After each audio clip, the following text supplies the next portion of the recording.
Este programa contém dramatizações de pessoas e fatos reais. Alguns nomes foram mudados. Este programa é desaconselhável para menores. Ele contém imagens fortes que podem ser perturbadoras para algumas pessoas. É aconselhada prudência ao espectador. Um casal de idosos brutalmente assassinado em Nova York. Ninguém entende. O que temos aqui? Até que uma médium vivencia tudo. Eu sentia o medo dela e via através dos seus olhos. Aí, de repente, eu estava sendo assassinada. Em Ohio, quando uma jovem mãe desaparece, uma médium sabe o que houve com ela e que a vítima sentiu o que ia acontecer. Ela sofreu uma violação emocional. Ela sabia que ia morrer nas mãos dele. Quando as pistas são escassas e as respostas evasivas, os investigadores às vezes recorrem a investigadores psíquicos. Assassinos em seu meio. Colony, Nova York. Um subúrbio nos arredores de Albany. Na noite de 15 de maio de 1986... Foi um belo dia no paraíso, amor. Ron e Martha Spencer chegam ao fim de mais um dia. Na faculdade comunitária. O casal de 72 anos é feliz há 40 anos. É realmente estimulante. Eles têm 2 filhos crescidos e estão aproveitando a aposentadoria juntos. Ron, um funcionário público aposentado e veterano da Segunda Guerra, relaxa na sala de estar. É uma noite prazerosa e tranquila. Marta liga para a filha para finalizar os planos para um jantar em família que se aproxima. Você gostou? Estava maravilhoso, eu quero a receita. Mas então, o inesperado. Ah! Mãe? Não faça isso! Mãe? Mãe? Mãe, o que está acontecendo? Vira! O que foi? Vira! Mãe, o que houve? Ah! Mãe? Mãe? Mãe? Ela liga para a polícia. Ainda sempre desaparecem por razões que ninguém conhece. E depois para o filho. Alô? James, aconteceu alguma coisa com a sua avó. Tem alguma coisa errada com a sua avó. Eu acho que eu ouvi um tiro. Mãe, calma. Vai até lá, na casa dos seus avós. Tá bom. Eu já tô indo. Droga.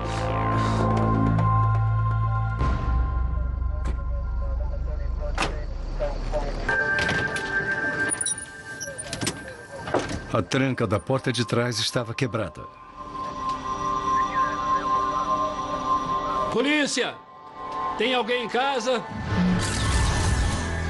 No interior, uma cena inimaginável. Atenção, detetives disponíveis na região de Colônia. Comuniquem-se imediatamente com a central. É uma emergência. Comuniquem-se imediatamente com a central. É uma emergência. Ron e Martha Spencer estão mortos com ferimentos à bala.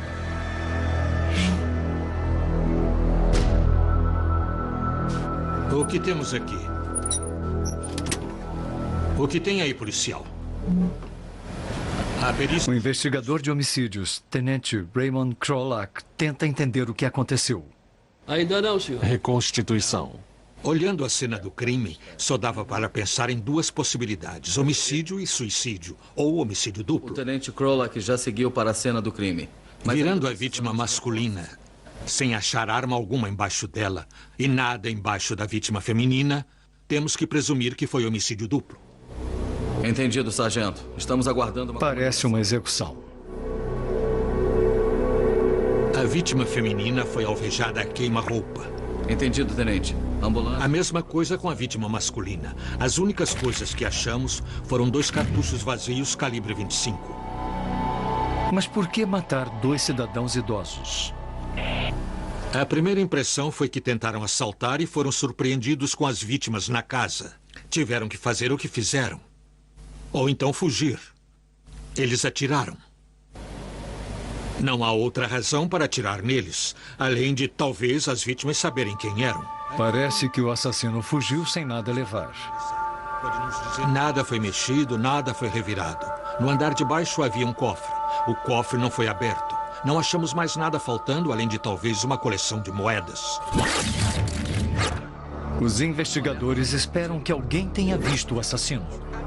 Saímos e interrogamos todos os vizinhos. Também interrogamos muitos parentes e familiares. Ninguém viu nem ouviu nada. Nada fora do comum.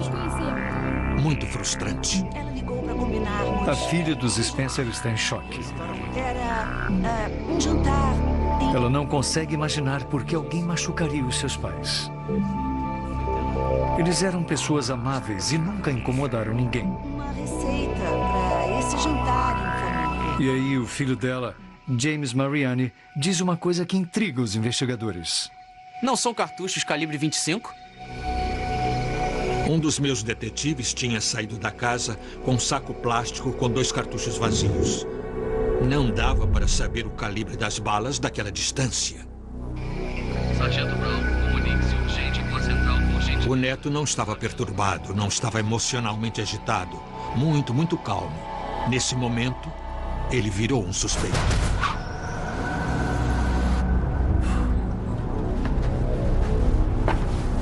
Suas ações eram cada vez mais suspeitas.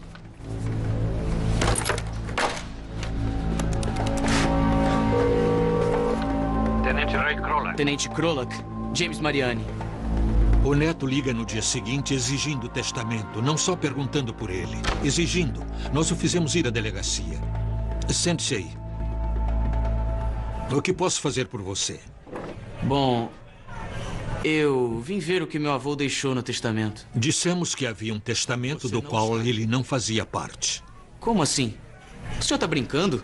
Tem que ter alguma coisa aí. Fizemos mais umas perguntas. Por que ele estava preocupado com isso? Aí ele disse que o avô lhe prometera algum dinheiro. Mas ele não ia receber nada. Bem, James, onde estava na noite em que o seu avô foi assassinado? Eu estava na minha casa. Sempre desaparece por razões que ninguém conhece, estranhos. James, aconteceu alguma coisa com a sua avó? O que é? Vocês sabem disso. O neto estava muito calmo, tranquilo e controlado durante a entrevista. Passamos um tempinho com ele, falando de seu álibi. Nada parecia perturbá-lo. Krolak sente que há mais coisas na história dele. Aceita passar por um polígrafo? Claro. Após um questionamento repetido, o técnico do polígrafo declara que Mariani diz a verdade quando alega não ter atirado nos avós. Temos uma... Nada na cena do crime incrimina Mariani. Os policiais continuam procurando, checando os seus antecedentes e dos seus conhecidos. Estamos checando umas informações. Então descobrem que James Mariani e seus amigos, Kit Snell e Robert Skinner, têm uma longa folha corrida, incluindo muitos roubos com arrombamento. Cometeram todos eles juntos. O modo de agir dos roubos era que eles sempre roubavam os amigos. Sabiam quando os amigos estariam em casa e quando não estariam. Era assim que eles cometiam os crimes. E isso bate com a cena do crime na casa dos avós. Krolak acredita que o homicídio aconteceu em consequência de um roubo. Parece que eles acharam que não haveria ninguém em casa e por isso invadiram. A coisa deu errado. Nós chegamos a 2 amigos do neto, além do neto. Robert Skinner? Sim. Eu sou da polícia de... Os 3 foram interrogados e todos tinham o que achávamos que eram álibis válidos. Tá. Não havia nada que os ligasse à cena do crime, além de conhecerem a família. Robert Skinner diz aos investigadores que na noite do crime, ele estava jogando boliche com a namorada e uns amigos. Kit Snell diz que naquela noite ele também estava com amigos que podem confirmar. As duas histórias parecem bater. Nesse ponto da investigação, nenhuma das pistas nos levava a lugar algum. Falamos com muita gente, com muitos conhecidos dessas 3 pessoas, e não estávamos indo a lugar algum. A investigação chegou a um impasse. O caso esfria. Anos se passam. O Tenente Krolak fica imaginando se um dia ele será resolvido. Mas o que ele não sabe é que uma médium vai se unir a ele. Eu sentia o medo dela e via através dos seus olhos. Aí, de repente, eu estava sendo assassinada. E era apavorante. Mãe? O que posso fazer por vocês? Gostaríamos que chegasse. Uns 2 anos depois do homicídio, o filho e a filha das vítimas foram à delegacia falar comigo. Mostra ele. A gente queria muito que o senhor desse uma chance. Eles leram um artigo sobre uma médium e queriam saber se eu estava interessado em checar isso para ver se ela podia ser de algum valor. Checar se essa médium que nós vimos nos... O nome da médium era Noreen Renier. Eu nunca tinha usado uma médium antes, não fazia ideia de como eram dignas de crédito. A minha única visão de médiums era de quem lia a sorte. E eu não queria nem pensar em usar uma delas. Embora cético, o Tenente Krolak respeita o desejo da família. A investigação estava parada. Não tínhamos nada a perder por tentar isso e tudo que pudesse ajudar. O artigo sobre Noreen cita vários departamentos de polícia com quem ela já havia trabalhado. Entrei em contato com um deles para saber o quanto ela era digna de crédito. Ele era o comandante da divisão de homicídios do Bronx. Escreveu um livro sobre investigações práticas de homicídios. No livro havia um capítulo sobre médiums. Ele já tinha usado a Noreen Renier antes e a achou muito confiável. Eu falei com ele, acho que podemos tentar. Eu respeitei o que ele fez e decidi, tudo bem, vamos tentar. Krolak liga para Noreen em sua casa nos arredores de Charlottesville, na Virgínia. Alô, é Noreen. É o Tenente Raymond Krolak, da polícia de Espero Colônia. que eles sejam céticos até certo ponto. Eu estou ligando com referência a 2 Toda a homicídios polícia deve ter uma certa dose de ceticismo, mas quando eu termino de trabalhar num caso, eles não deviam ficar tão céticos.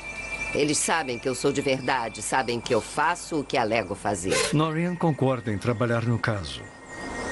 Ela só quer saber os primeiros nomes das vítimas, nada mais.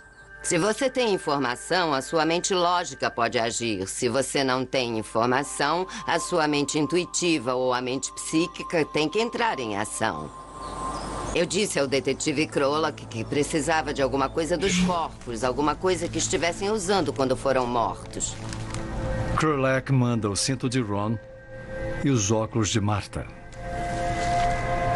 A energia dos itens me ajuda a ver mais claramente as impressões do responsável ou do que aconteceu na hora. Noreen usa a psicometria para ter acesso às visões. Psicometria é tocar um objeto e conseguir impressões desse objeto. Eu posso me tornar a vítima, ver o que a vítima viu. E às vezes eu posso ser eu mesma vendo tudo o que acontece. Estou com os óculos e o cinto. Bem, então vamos lá. Vamos começar a entrevista. Eu vou botar no Viva Voz e ligar o gravador.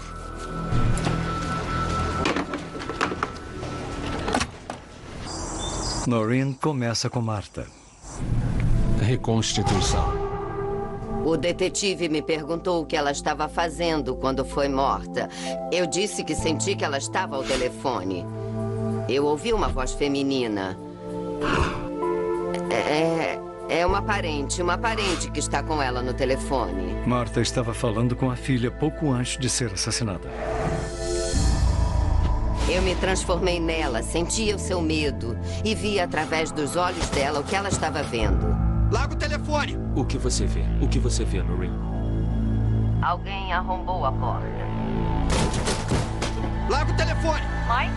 Larga o telefone! Mãe, o que está vendo? Ela ficou surpresa porque ela estava ao telefone. Mãe? O que você está fazendo aqui? Mãe? Ela o reconheceu imediatamente, sabia quem era aquele homem. O quê? Não quero Aí te ela machucar. viu a arma, ficou apavorada e gritou pelo marido. Ela foi baleada e caiu no chão. Eu estou sentindo a dor dela, uma queimação. Dá calafrios ouvir os últimos momentos da vítima, porque a Noreen se torna a vítima. Está com o cinto, Noreen. Diga-nos o que sente. Noreen deixa Martha e se torna Ron. Você tem tempo para isso.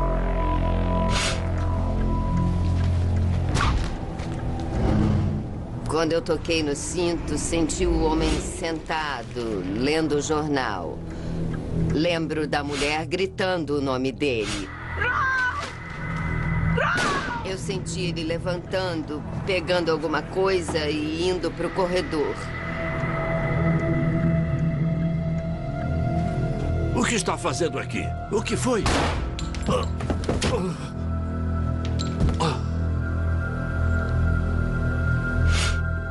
E o homem o baleou no rosto.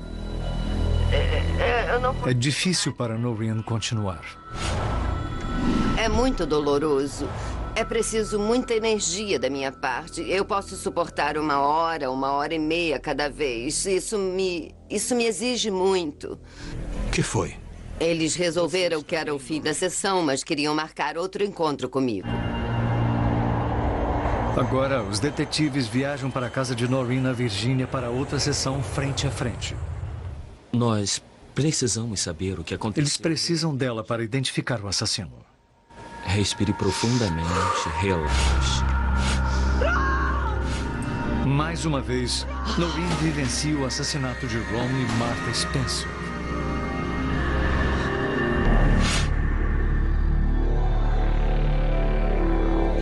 Eu vejo... Os detetives me pressionavam para obter mais informações sobre o assassino e eu lembro de ter sabido que um membro da família o convidara para jantar. Eu sabia que ele tinha comido lá. Ele tem uns 20 e poucos anos. Eu senti que ele tinha cerca de 1,80 m. Ele tinha falado com o marido sobre fazer uns reparos na casa. A polícia sabe que o suspeito Robert Skinner foi uma vez a um jantar da família Spencer e depois ajudou Ron a trocar os azulejos da cozinha. Eu quero ver o carro. Será que dá para ir lá fora ver a placa? Eles pressionam Noreen sobre a placa do carro do assassino. Eu estou atrás do carro. Eu estou vendo a placa. E o tenente Raymond Krolak consegue mais do que esperava. Quando voltamos para o quarto do hotel e ouvimos a fita, a parte interessante foi que, no meio da placa, vem uma voz na fita e diz: não. Primeiro tem uma inicial. Eu não sei se é um N ou um Y. Gravador novo, microfone novo, portas e janelas fechadas, sem outras vozes na sala. Mesmo assim veio aquilo. Ou um Y. Fiquei assustado. Eu não sabia o que era, mas estava lá. Vamos às fotos. Tem umas fotos. Noreen faz uma tentativa final para identificar o assassino. Isso é, tínhamos levado 10 fotos. 3 das quais eram dos que achávamos serem os suspeitos. Nós demos as fotos a Noreen para ver se ela conseguia alguma impressão delas. Eu botei as fotos numa mesa viradas para baixo. Ela não queria ver os rostos. Ela repassou as fotografias tocando nelas, mexendo nelas. São esses 3 rostos. Ela pegou 3 fotografias e virou. Era o Robert Skinner, era o Keith Snare e era o neto, James Mariani. Eram os 3 suspeitos que tínhamos e eu não faço ideia de como ela fez isso. Não havia nomes nas fotos, ela não tinha visto as fotos. Impressionante. Foi fácil, ou eu senti energia ou não. Só levou uns segundos para pegar as 3 fotografias. Este aqui... Noreen identifica especificamente Robert Skinner como o atirador. Durante o homicídio, eu só vi um, mas podia sentir que havia outros envolvidos no crime. Então ela dá ao tenente Krolak uma informação crucial. Já estávamos terminando a sessão com a Noreen. Nos preparávamos para ir embora quando ela fez o comentário de que havia algo errado com o álibi do assassino. Alguma coisa estava errada e devíamos checar. Estes são os 3 Estávamos na pista certa. Tínhamos que trabalhar mais. Tínhamos que continuar trabalhando nessas 3 pessoas. As autoridades repassam os primeiros dias da investigação e notam um surpreendente descuido em relação ao álibi de Skinner. Ele disse que estava numa pista de boliche jogando com uma garota. Anda, menina, vem com a gente. A garota nunca foi interrogada. E quando foi, descobrimos que ela esteve na pista de boliche, mas com as amigas. Ele não esteve lá. Eu o considerei muito mais que um suspeito. As autoridades convocam um grande júri para gravar os depoimentos de todos.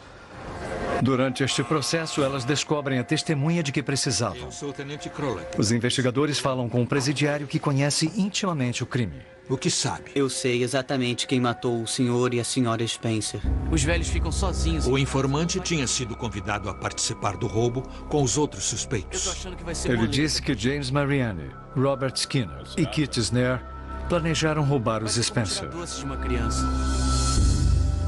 Mas então Skinner puxou uma arma caso algo saísse errado. Ele não aceitou. Não quis ir porque eles iam levar uma arma. E ele não queria ter nada a ver com isso e se recusou a ir. E testemunhou para o grande júri no julgamento. Foi um testemunho crucial. Tribunal de Albany. Em setembro de 1992, um júri declara James Mariani, Robert Skinner e Kit Snare culpados dos crimes de homicídio culposo e roubo com arrombamento qualificado. Eles recebem penas que vão de 40 anos à prisão perpétua. Os assassinatos de Ron e Martha Spencer poderiam ter ficado sem solução não fosse a ajuda da médium Noreen Renier. Eles viram... O tenente Raymond Krolak começou o caso como um verdadeiro cético. Nossas sessões com a Noreen abriram meus olhos e me fizeram acreditar. Tudo o que ela nos disse, tudo nós comprovamos. Por que não usar uma médium? Qual é o problema? Talvez eu dissesse a um cético. Não diga que não acredita até tentar. E ver se dá certo para você. Abra a cabeça. Belpre, Ohio. Uma pequena cidade histórica de 7.000 habitantes no Rio, Ohio. É um lugar feito para famílias. O oficial da polícia rodoviária Jack McRae e sua mulher Jennifer, enfermeira formada, moram em Belpre com os 2 filhos pequenos.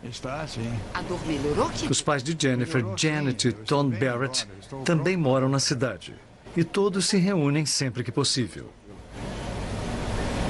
Eles vinham sempre aqui, mas normalmente era para comer e ele tinha que ir trabalhar. Porque pegava de 3 à meia-noite. Aí ele saía e muitas vezes ela ficava ou voltava com os filhos. Obrigado por tudo.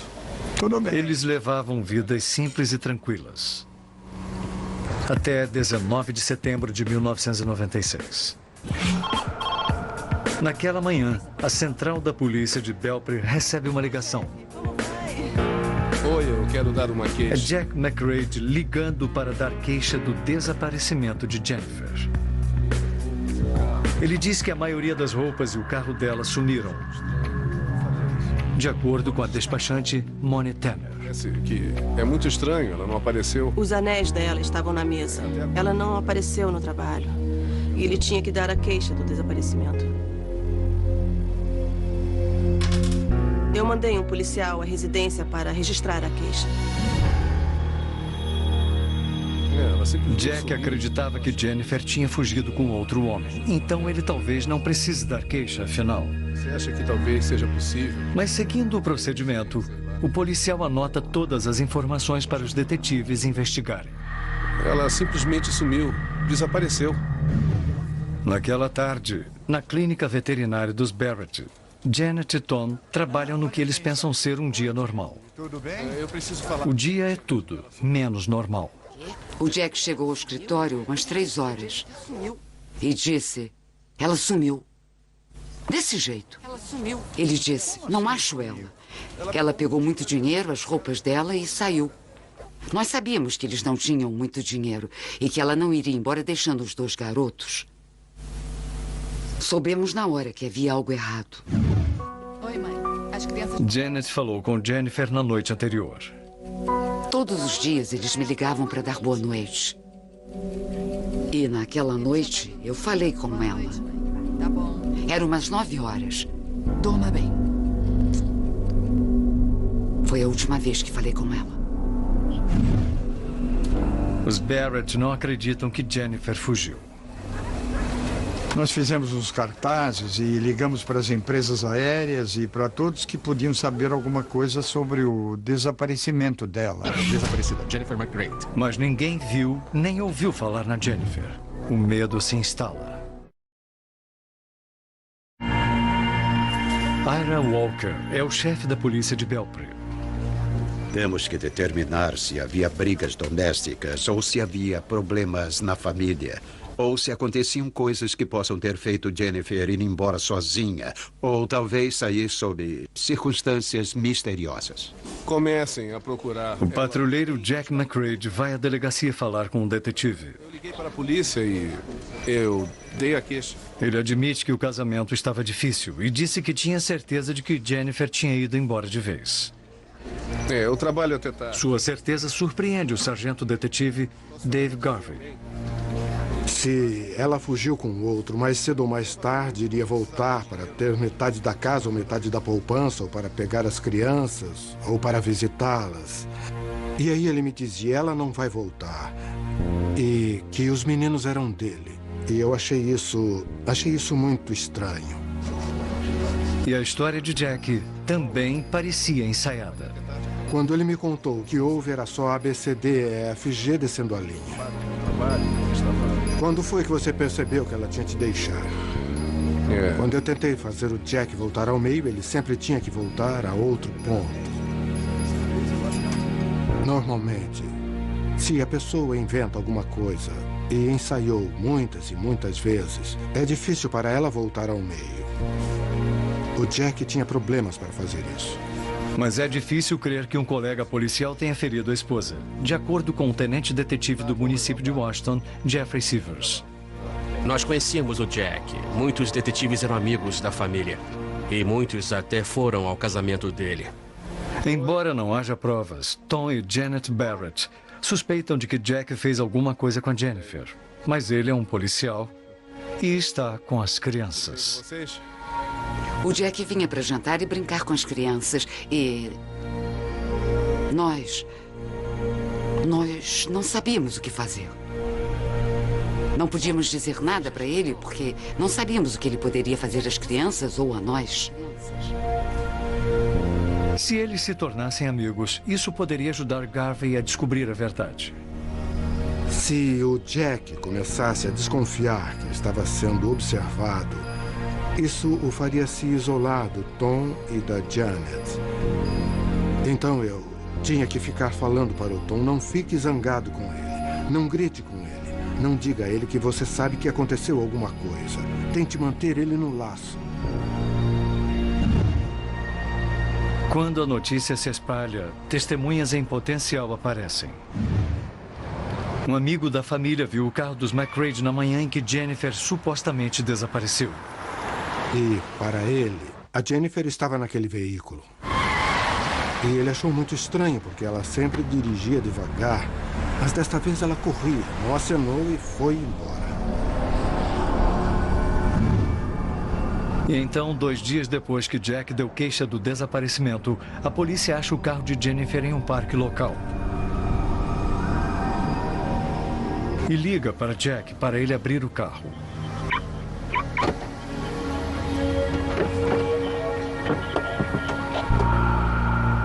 O interior do veículo não nos deu pistas sobre o que aconteceu. Porque não tinha nada lá dizendo que ela havia ido embora. Não tinha nada lá dizendo que ela estava viva, nem dizendo que ela estava morta. Já que não há evidências, a polícia deixa Jack voltar com o carro para casa. Ele tem uma explicação por que o carro estava estacionado lá. Ele tentou nos dizer, bem, ela foi até lá se encontrar com alguém, levou coisas com ela e foi o que aconteceu. Mas nós não acreditamos nisso. Nós sabíamos que não era o caso. Em uma semana, Jack pede o divórcio, alegando abandono. Os dias passam sem notícias de Jennifer e sem pistas de seu destino. Então, a despachante da polícia, Moni Tanner, lembra de uma médium que conheceu em Pittsburgh, chamada Georgia Rudolph. Alô? Eu achei que seria interessante ver se daria certo. Eu queria experimentar, eu não estava com medo de tentar.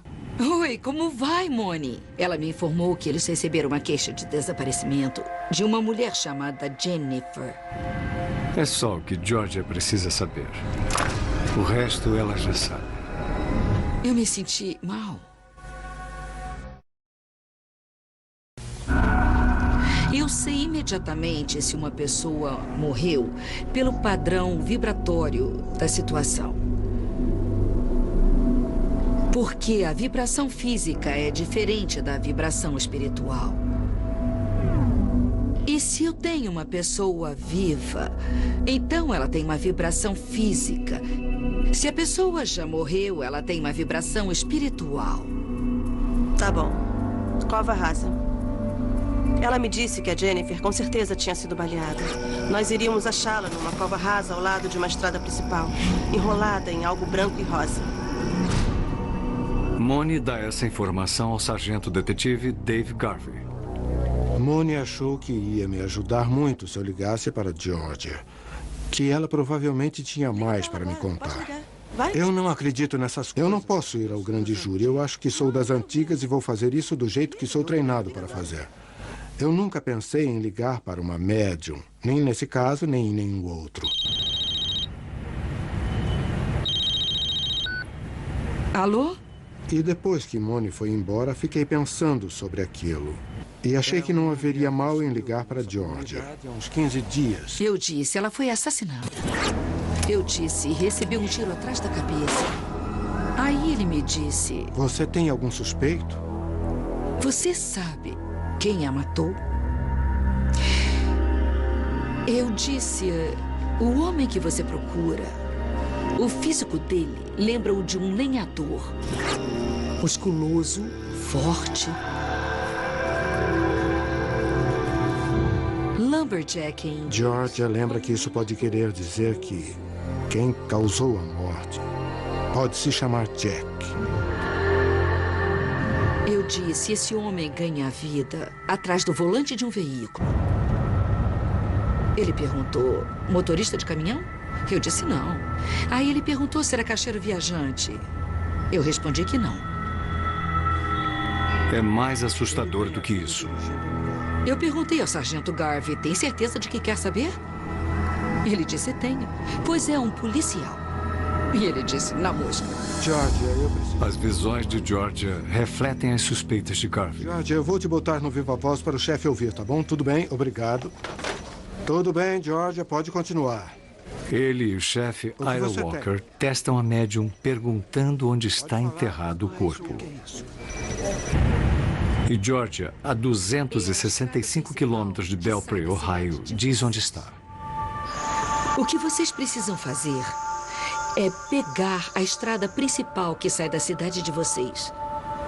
Aí ele disse, é a Rota Estadual 7. Eu confirmei, peguem para o sul. E vão achar uma cidade com o nome de Torque, Torch. Aí ele disse Torch, Ohio.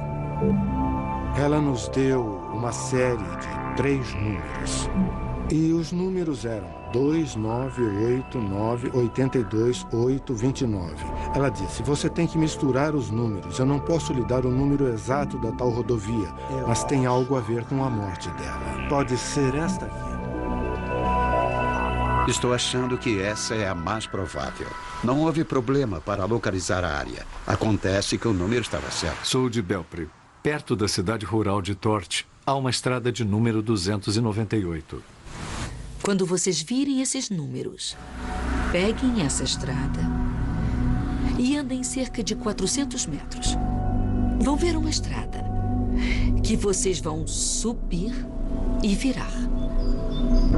Aí vocês vão lá e vão achar o corpo de Jennifer McCready.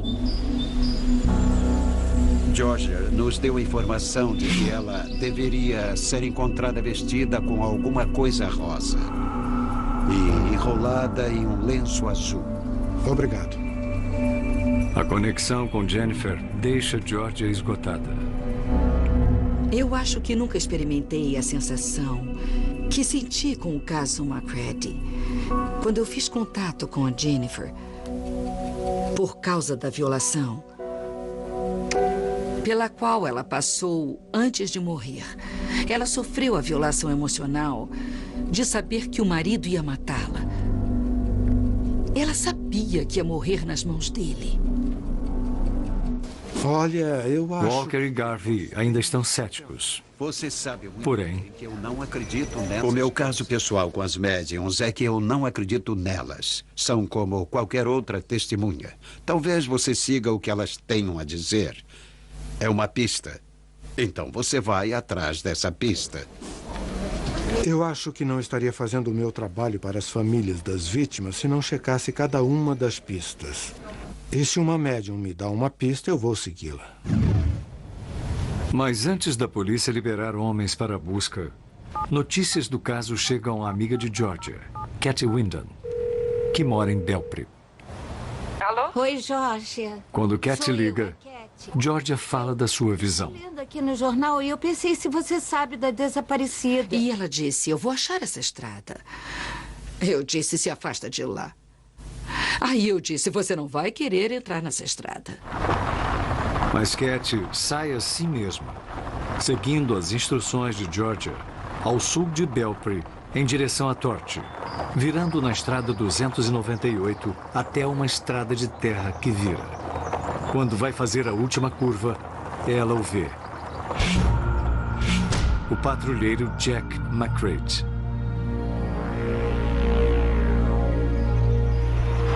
Quando a minha amiga ligou e me disse que ela havia entrado em contato com Jack McCready na estrada de terra, eu fiquei horrorizada. Eu morri de medo por ela. Mas também fiquei aliviada, porque eu sabia que eles iriam encontrá-la. Porque a minha amiga sabia onde era a estrada. O sargento Garvey, por favor. É aquele que vem ali. Obrigada. Katy corre para a polícia de Belpre para contar o que viu. Sargento, eu quero lhe falar sobre o caso de... Em Ohio, a patrulha rodoviária não tem jurisdição sobre rodovias particulares. Então, o carro de um patrulheiro nessa estrada seria uma... coisa fora do comum. Isso é muito estranho. O sargento detetive Garvey e o tenente detetive Jeffrey Sivers têm que checar o local. Mas devem se certificar de que McCready não voltará para outra visita. Por favor, o supervisor do posto de Mariana. Eles ligam para o supervisor de McCready e pedem um favor. Tá, eu resolvo isso. Tudo bem. O comandante do posto fez com que o Jack McCready ficasse fora da região, mandando-o para um trabalho em outro lugar. Garvey, Walker e Sivers seguem para a área que Georgia viu e que Katy descobriu. Nós reparamos o que se pode chamar escavação recente.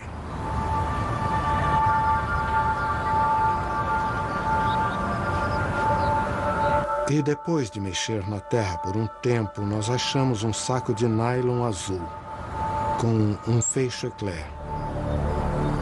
O que você acha? Acho que encontramos a Jennifer McCready.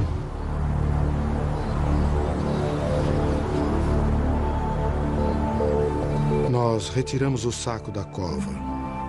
Abrimos o fecho eclair e dentro havia uma mulher usando um pijama branco e rosa. E estava com um saco plástico enrolado na cabeça. Nós tiramos o saco plástico e vimos que ela havia sido baleada atrás do ouvido. Nesse ponto, nós descobrimos que era o corpo de Jennifer McCready. Pelo menos agora, os Barrett sabem. Depois de 10 dias, nós suspeitamos que o resultado seria esse. Nós tivemos certeza de que isso ia acontecer. Ficamos felizes por eles a terem achado. Foi chocante, porque nós sabíamos que estávamos investigando um colega da polícia. Vamos lá falar com ele, Jack. Eu tinha detetives que eram, sabe, amigos do Jack e da Jennifer. Eu sabia que ia ser muito difícil. Eles acharam Jennifer. Agora precisam de provas para prender o assassino. Mas o suspeito sabe tudo sobre provas. A polícia consegue um mandado para dar uma busca na casa dos McCready enquanto o suspeito ainda está em serviço. O interior da casa está intocado. Nós nunca vimos dentro da casa o que chamaríamos de cena do crime. Nunca achamos um local sobre o qual poderíamos dizer foi aqui que a Jennifer foi baleada. Nós usamos todos os processos que eu conheço para achar algum vestígio de sangue na casa e não conseguimos nada. Dá um pulo aqui. Uma lata de lixo cheia dá um motivo. Bem, nós achamos vários frascos de alvejante. E na polícia nós sabemos que o alvejante destrói o sangue. É ótimo para limpar o sangue e DNA. As autoridades percebem que, como policial, McCrae sabe como encobrir seus rastros criminosos. Ou pelo menos assim ele pensa. Eles encontram um teto falso na garagem e, no interior, uma bolsa com a carteira de motorista de Jennifer que Jack disse que ela levou quando foi embora. Achamos uma arma. Eles também descobrem uma arma, uma Magnum 357. O vão do cano tinha sido totalmente esmerilhado para não haver marcas nem sulcos. Também achamos raspas de metal no saco de um aspirador de pó na residência. Chequem o cano da arma. McCrae sabia que uma arma tão alterada não poderia ser comparada com a bala fatal. Coloquem isso aí, vamos fotografar tudo. E na garagem, botas e ferramentas enlameadas. Nada em comum, a não ser neste caso. Nós notamos que a cor da lama não era igual à da terra em volta da casa do Jack. Então havia a chance dele não ter trabalhado nos canteiros de flores. Nós tínhamos amostras de terra da cova. E ao compararmos as amostras de terra, vimos que eram do mesmo tipo. Menos de 2 semanas depois de dar queixa do desaparecimento, Jack McCrae é preso pelo assassinato de sua mulher, Jennifer. Acabou, Jack. Achamos o corpo. Aí nós fizemos uma pausa. Esperávamos que o Jack perguntasse onde. Mas não perguntou. Na verdade, ele sabia onde a encontramos. Ele não perguntou como ela foi morta ou por que ela foi morta. Eu posso presumir que é porque ele já sabia. Você quer falar com a vovó? Quero. Embora haja uma sensação de tristeza por uma pessoa ter perdido a vida, há uma sensação de calma e de gratidão por você poder dar a essas pessoas que procuravam alguém a quem amavam a resposta e um pouco de paz. Porque eu acho que não há nada pior neste mundo do que uma pessoa que você ama desaparecer. E você não saber o que houve com ela. É por isso que eu ajudo. Nunca tivemos razão alguma para acreditar em uma médium. Eu achava que era uma pessoa que inventava coisas e as pessoas aceitavam se ela desse as respostas certas. Mas eu estou convencida de que ela disse a eles onde achar o corpo de Jennifer.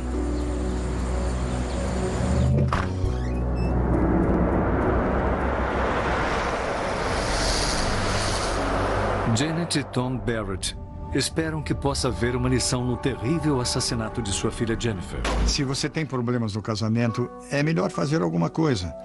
Não pense que vai mudar a pessoa, porque não vai mudar. E isso não acontece. Em 15 de agosto de 1997, um júri resolve que Jack McCrae, que jurou defender a lei, assassinou a esposa. Enquanto seus filhos dormiam, ele levou a mãe deles para uma parte remota do campo e tentou encobrir tudo. Condenado por homicídio, Jack McCrae é sentenciado à prisão perpétua. 2 famílias estilhaçadas por assassinos em seu meio. Um casal de idosos morto pela ganância de um parente. Uma jovem mãe morta pelo seu marido sem razão alguma. Crimes inimagináveis cometidos por aqueles que mais deveriam amá-los, resolvidos por policiais dedicados e 2 excelentes médicos. É tudo que eu consigo ver. Versão brasileira Audiocorp.